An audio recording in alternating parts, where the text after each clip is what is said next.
이때 지장보살 마하살이 부처님께 사례었다. 세존이시여 제가 부처님의 위신약을 입은 연고로 두루 백천만억 세계에 이 몸을 낮추어서 모든 고통받는 중생을 제도하오니 만약 열애의 크나큰 자비의 힘이 아니라면 능히 이러한 변화를 하지 못할 것이옵니다.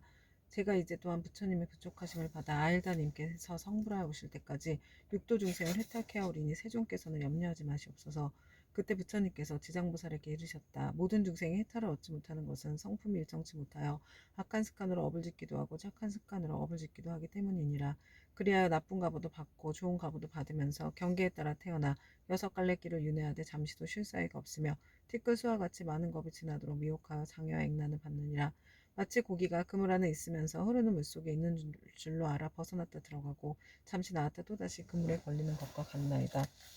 이러한 무리들을 내가 근심하고 염려하였더니 그대가 이미 옛부터 세웠던 원력을 여러 겁을 두고 거두세워 이들 제업 중생의 무리들을 제도하리라 하니 내가 다시 무엇을 염려하리요. 부처님께서 이렇게 말씀하시자 법회에 참석하고 있던 정자재앙보살 마하살이 부처님께 사례었다. 세존이시여 지장보살이 여러 겁을 내려오면서 각각 어떤 서원을 세웠기에 이렇게 세존의 은근하신 찬탄을 잊게 되었나이까. 세존께서는 간략하게 말씀하여 주시옵소서. 그때 세존께서 정자재앙보살에게 말씀하셨다. 자세히 듣고 새겨들어서 잘 생각하여라. 너를 위하여 분별하여 설명하리라. 지나간 과거 한량없는 아승지 나일탑 불가사컵 전에 한 부처님이 계셨으니 명언은 일체지성치열에 동등한 바르고 평등하게 깨달은 명예의 행을 완성한 잘간 세간을 아는 더 이상 없는 스승 사람을 길들이는 천신과 인간의 스승 깨달은 어른이셨고 그 부처님의 수명은 6만겁이었느니라. 그 부처님께서 출가하시기 전에는 작은 나라의 왕으로서 이웃나라의 왕과 벗이 되어 함께 10가지 착한 일을 행하여 중생들을 이롭게 하였느니라. 그런데 이웃나라의 백성들이 여러 가지 악을 많이 지었기에 두 왕은 의논하여 여러 가지 방편을 베풀어 그들을 가르쳤느니라. 그때 한 왕은 서원을 세우기를 불도를 어서 이루어 널리 이 중생들을 남김없이 제도하리라 하였고 다른 왕은 서원을 세우기를 만약 이 죄 많은 중생들을 제도하여 편안케 하고 보리도에 이르도록 하지 못하면 나는 언제까지라도 부처가 되기를 바라지 않으리라고 하였느니라. 부처님께서 정자재앙 보살에게 계속하여 말씀하셨다. 속히 성불하기를 바라나 왕은 곧 일체지성치열애이며 죄 많은 중생들을 제도하지 아니하면 결코 성불하기를 바라지 않는다고 바라나 왕은 곧 지장보살이니라. 또 과거 한량없는 아승직 업전에 부처님이 계셨으니 명호가 청정연화 묵렬이시고 그 부처님의 수명은 40컵이었는데 그 부처님은 상법시대의 한 아라한이 중생을 복으로써 제도하고 계셨느니라. 중생의 근기에 따라 차로 교화하시다가 눈이 빛나는 광목이란 한 여인을 만나게 되었다. 광목이 음식을 만들어 공양 올리자 아라한은 바라는 것이 무엇이요 하고 물었다. 그러자 광목이 대답하였다. 제가 어머니께서 돌아가신 날에 복을 지어 어머니를 천도하고자 하오나 어머니께서 어느 곳에 나신 줄을 모르겠습니다. 아라한은 이를 가엾이 여기고 선정에 들어 관찰하여 보니 광목의 어머니가 나쁜 갈래에 떨어져 큰 고통을 받는 것이 보였다. 이 아라한은 광목에게 말하였다. 그대 어머니는 살아계실 때 어떤 죄업을 지었기에 지금 나쁜 갈래에서 저렇게 큰 고통을 받고 있습니까? 광목이 대답하였다. 저희 어머니는 평소에 물고기와 자라 따위를 먹기 좋아하시어 특히 자라 새끼를 많이 먹었는데 볶고 지지고 하여 마음대로 먹었습니다. 아마 그 수가 천이나 만보다도 배나 더 될 것입니다. 존재께서는 가엾이 여기시 어떻게든 저희 어머니를 구하여 주시옵소서. 아라한이 이를 불쌍히 여기고 방편을 지어 광목에게 권하였다. 그대는 지극한 정성으로 청정연화 목련을 생각하고 그 형상을 조성하거나 그려서 모시도록 하시오. 그렇게 하면 산 사람도 죽은 사람도 모두 좋은 값을 얻을 것이요. 강목은 이 말을 듣고 아끼던 물건을 팔아서 급히 부처님 형상을 그려 모시고 공양하고 공경하는 마음으로 우러르며 슬피 울면서 예배드렸다. 문득 새벽녘 꿈에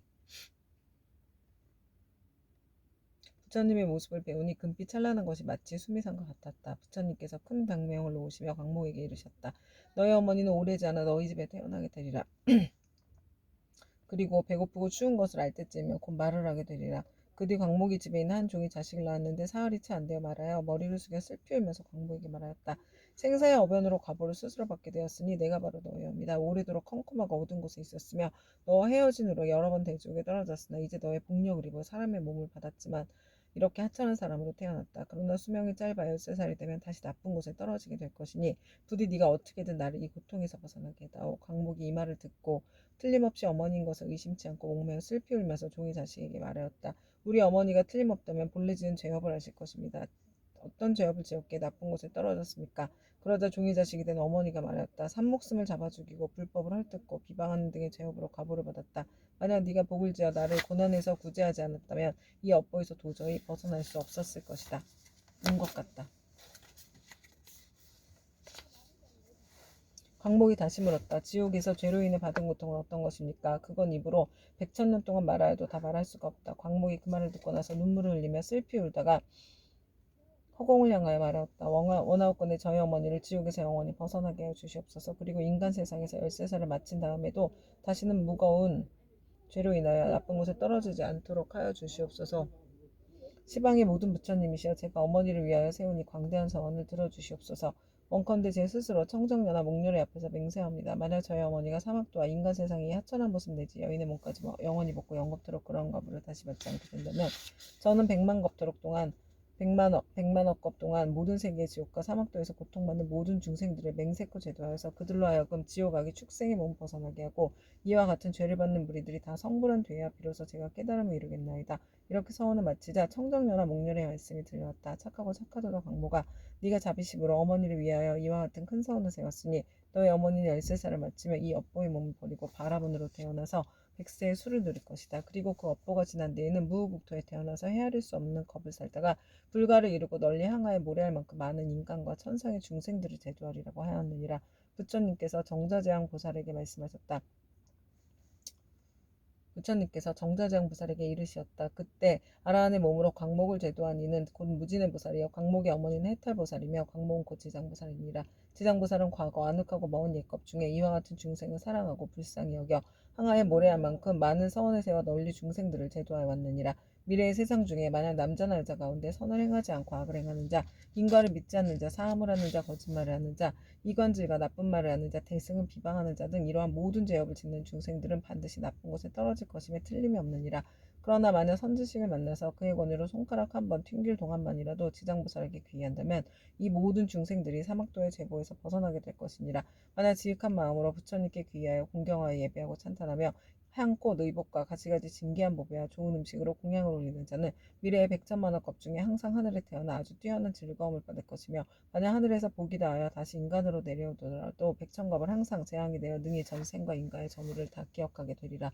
정자재형 보살이여 이와 같이 지장보살에게는 불가사의한 위신력이 있어 널리 중생을 이롭게 하나니 그대들 모든 보살은 마땅히 이 경전을 기록하여 널리 유포하도록 하여라. 정자재형 보살이 부처님께 사례였다.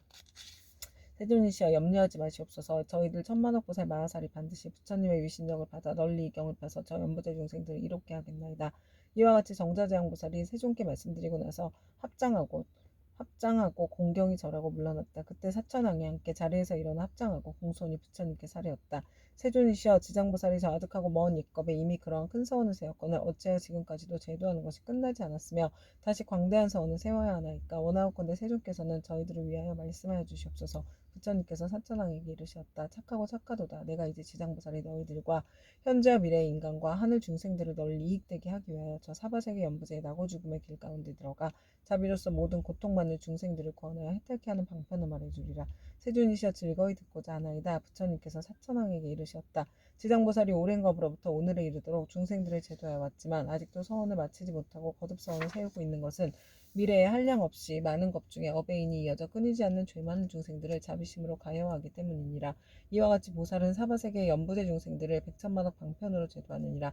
사천왕이여 지장보살은 만약 산목숨을 죽이는 자를 만나면 태어날 때마다 재앙이 있고 단명하는 과보를 말해주고 도둑질하는 자를 만나면 빈궁하여 고통받는 과보를 말해주고 상함하는 자를 만나면 비둘기 오리 원앙 새로 태어나는 과보를 말해주고 악담하는 자를 만나면 친족 간에 서로 이간질하여 싸우는 과보를 말해주고 남을 헐뜯고 꾸짖는 자를 만나면 혀가 없거나 입에 부스럼이 생기는 과보를 말해주고 성내는 자를 만나면 얼굴에 더럽고 추악한 풍창이 생기는 과보를 말해주고 만약 탐내고 인색한 자를 만나면 바라는 소원이 뜻대로 되지 않는 과보를 말해주고 음식을 절도 없이 먹는 자를 만나면 배고프고 목마르며 목병이 생기는 과보를 말해주고 사냥을 즐기는 자를 만나면 놀라 미치고 목숨을 잃어버리는 과보를 말해주고 부모의 뜻을 어기고 행패 부리는 자를 만나면 천재지변으로 졸지에 죽는 과보를 말해주고 산과 숲의 나무에 불지른 자를 만나면 미쳐서 헤매다 정신없이 죽는 과보를 말해주고 부모에게 악독하게 하는 자를 만나면 다시 바꿔 태어나서 매맞는 과보를 말해주고 그물로 살아있는 동물의 새끼를 잡는 자를 만나면 가족이 이별하는 과보를 말해주고 산보를 헐뜯고 비방하는 자를 만나면 눈 멀고 귀 먹고 벙어리 되는 과보를 말해주고 부처님의 법과 가르침을 가볍게 여기고 업신여기는 자를 만나면 영원히 악도에 떨어지는 과보를 말해주고 절의 물건을 파괴하거나 함부로 쓰는 자를 만나면 억겁을 지옥에서 맴도는 과보를 말해주고 청정한 행을 더럽히고 스님을 속이는 자를 만나면 영원토록 축생을 면하지 못하는 과보를 말해주고 끓는 물 타는 불 도끼 낫 같은 흉기로 남을 해치거나 다치게 한 자를 만나면 윤회하면서 서로 갚는 과보를 말해주고 계호를 깨거나 계율을 깨고 죄를 범하는 자를 만나면 새와 짐승의 몸을 받아주리고 배고픈 과부로 말해주고 재물을 옳지 않게 쓰는 자를 만나면 구하는 바가 막혀 더 이상 생기지 않는 과부로 말해주고 자만심이 높은 자를 만나면 하천하고 미천한 종이 되는 과부로 말해주고 한 입으로 두말하고 서로 다투게 한 자를 만나면 혀가 없거나 혀가 많거나 하는 과부로 말해주고 소견이 그릇된 자를 만나면 야만족으로 태어날 과부로 말해주리라. 이렇게 연무제의 중생이 몸과 입과 의지로 짓는 악업의 결과로 받는 백천가지의 과보를 이제 대강 말하였나니 이것은 연부제의 중생들이 각자가 지는 죄업에 따라 과보를 받음에 각가지 차별이 있음 말한 것이니라. 지상보살은 백천가지 방편으로 교화하건만 중생들은 먼저 지은 이러한 업보로 뒤에 지옥에 떨어져 여러 겁이 지나도록 벗어날 기약이 없으므로 그대들은 사람을 보호하고 나라를 잘 지켜서 이 모든 중생들이 미혹에 빠지는 일이 없도록 하라. 사천왕은 부처님의 말씀을 듣고 눈물을 흘리며 슬피 탄식하면서 합장하고 물러갔다.